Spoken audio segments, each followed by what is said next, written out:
Was geht ab, Junge? Was geht ab? Ja, ist immer schönes Video. Ja.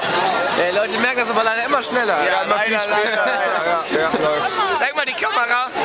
Ja, nein. Ich will heute noch ein paar Fotos machen. Also Beggars Kamera ist auf jeden Fall schon mal gefickt Also heute. ich glaube, die Kamera hatte ich noch nicht zu Hause. Ja, da kann einen Scheiß das Nummer fallen lassen. Die Kamera ist das. Meine ist das nicht. Den nehme ich mit.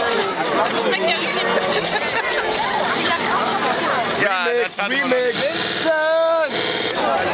Hakt der USB-Stick oder was? Ja. Ja, kann schon mal passieren. Oder die MP3 an jedem dritten Lied.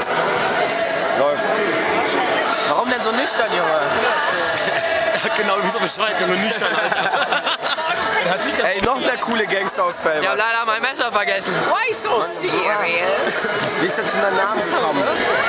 Kaputte Flasche. Meine Mutter sagte, lach doch mal. Da habe ich ein Messer genommen und das hier mit meinem Gesicht gemacht.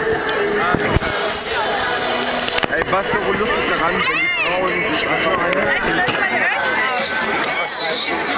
Beggar. Guck doch mal nicht ganz so behindert. wäre heute schlecht. Ja. Also so bleiben. So bleiben.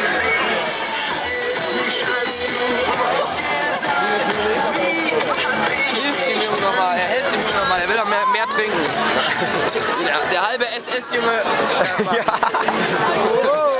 Hans-Peter Potter. Tu mal den Fuffi da hinten raus, Junge, bevor du gleich auf den Messen wirst. Fuffi, eine Klappe ist doch hier, Junge. Ja, läuft. Fuffi in der Klappe. Ja.